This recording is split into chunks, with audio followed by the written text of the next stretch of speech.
नमस्कार. विचार करा, फक्त 30 दिवसांची वेळ, लाखो घरं आणि चुकांना अजिबात माफी नाही. महाराष्ट्र 2027 ची डिजिटल जनगणना ही अशीच एक महाकाय मोहीम आहे.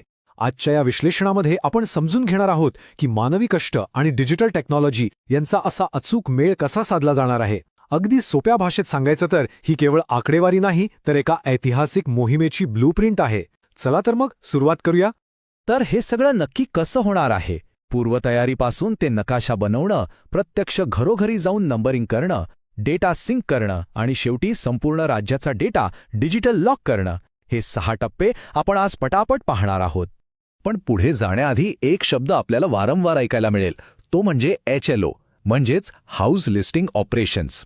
हा जनगणनेचा अगदी पाया आहे. प्रत्येक इमारत शोधायची, तिला एक युनिक नंबर द्यायचा आणि तिची डिजिटल नोंद करायची. आता तुम्हीच विचार करा, जर हा पायाच चुकला तर संपूर्ण राज्याच्या नियोजनाचा डोलारा कसा उभा राहणार? म्हणूनच हे काम अतिशय संवेदनशील आहे. चला तर मग पहिल्या टप्प्याकडे वळूया. डिजिटल जनगणना मोहीम हे काय फक्त कागदपत्र गोळा करण्याचं साधं काम नाहीये. संपूर्ण राज्याचा डेटा एका प्लॅटफॉर्मवर आणण्याचं हे एक भलं मोठं आव्हान आहे. आता हे वेळापत्रक बघा, किती काटेकोर आहे. 15 मे ते 14 जून 2026, फक्त आणि फक्त 30 दिवस. 15 मेला ॲप सेटअप, त्यानंतर मॅपिंग आणि 19 तारखेपासून प्रत्यक्ष रस्त्यावर उतरून काम सुरू. इथे वेळेला सर्वाधिक महत्त्व आहे, त्यामुळे सुट्टीचा किंवा ब्रेकचा तर प्रश्नच येत नाही. पूर्वतयारीपासून ते फायनल लॉकपर्यंतचा हा जो प्रवास आहे ना, तो एका अखंड फिरणाऱ्या चक्रासारखा आहे. एकदा का हे चक्र 15 मेला फिरायला लागलं की ते थेट 14 जूनलाच थांबणार. यातली गती आणि अचूकता खरोखरच थक्क करणारी आहे.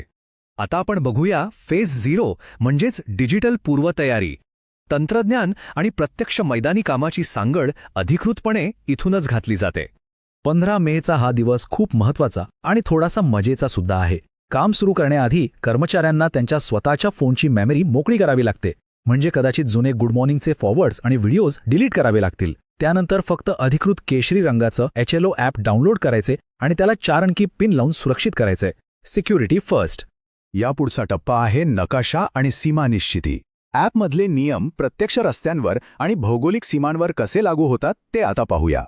इथे कामाला येतो रूल ऑफ 3, म्हणजेच तिघांची भक्कम टीम. प्रगणक आधी एक कच्चा नकाशा तयार करतो. त्यानंतर सुपरवायझर प्रत्यक्ष जमिनीवर जाऊन त्या सीमांची खात्री करतो आणि चार्ज ऑफिसर या सगळ्यांवर नजर ठेवून नकाशे फायनल करतो. कामातल्या अचूकतेसाठी हे टीमवर्क एकदम परफेक्ट असावं लागतं. आणि इथला सगळ्यात कडक नियम कोणता माहितीये? कोणतीही सूट नाही आणि कोणतीही दुबार नोंद नाही. म्हणजे नो ओमिशन नो ड्युप्लिकेशन. एखादं घर चुकून राहिलं किंवा दोनदा मोजलं गेलं ना, तर राज्याच्या संपूर्ण डेटाची विश्वासार्हता धोक्यात येऊ शकते. त्यामुळे इथे हलगर्जीपणा अजिबात चालत नाही. आता वळूया मुख्य मैदानी काम आणि नंबरिंग या टप्प्याकडे. 19 मे पासून खऱ्या अर्थाने घरोघरी जाऊन माहिती घेण्याची मोहीम सुरू होते. आता घरोघरी फिरताना सुद्धा एक ठरलेली पद्धत आहे. वाटेल तसं फिरून चालत नाही. सुरुवात नेहमी ब्लॉकच्या वायव्य म्हणजे नॉर्थ वेस्ट कोपऱ्यातून करायची आणि तिथून क्रमाने आग्नेयेकडे म्हणजेच साऊथ ईस्टकडे जायचं. आणि सगळ्यात महत्त्वाची गोष्ट, घर कुलूपबंद असो वा रिकामं, ते अजिबात सोडायचं नाही. त्याचीही नोंद घ्यायचीच. इथं प्रत्यक्ष भौतिक जग आणि डिजिटल डेटा एकत्र येतात. ॲपनं आपोआप जनरेट केलेला CH क्रमांक प्रत्यक्ष घराच्या दारावर मार्कर पेनने स्पष्टपणे लिहावा लागतो. आणि एकदा का हा नंबर ॲपमध्ये सेव्ह झाला की तो फायनल, तो तुम्हाला पुन्हा अजिबात बदलता येत नाही. आता 21 मे ते 5 जून या काळात चालणाऱ्या अत्यंत क्रिटिकल अशा डेटा सिंक आणि पडताळणी प्रक्रियेवर लक्ष केंद्रित करूया. इथूनच गोळा झालेला सर्व डेटा मुख्य सर्व्हरला जाऊन मिळतो. भेट द्या, मार्क करा, नोंद करा आणि सिंक करा. हे एक अखंड चक्र आहे जे सतत चालू राहतं. विशेषतः ग्रामीण भागात किंवा जिथे इंटरनेटचा प्रॉब्लेम असतो तिथे डेटा हरवू नये म्हणून दर 5 ते 10 नोंदींनंतर डेटा सर्व्हरला सिंक करणं बंधनकारक आहे. डेटा सुरक्षित ठेवण्यासाठीची ही एक उत्तम ढाल आहे. यात नागरिकांचाही मोठा सहभाग आहे बरं का. जर एखादे कुटुंबाने आधीच स्वतः ऑनलाईन जनगणना केली असेल तर त्यांच्या मोबाईलवर RGICN कडून एक SMS येतो, ज्यामध्ये SEID असतो. प्रगणकाला फक्त तोच ID ॲपमध्ये अचूक भरायचा असतो. टेक्नॉलॉजीमुळे वेळ कसा वाचतो याचं एक भारी उदाहरण आहे.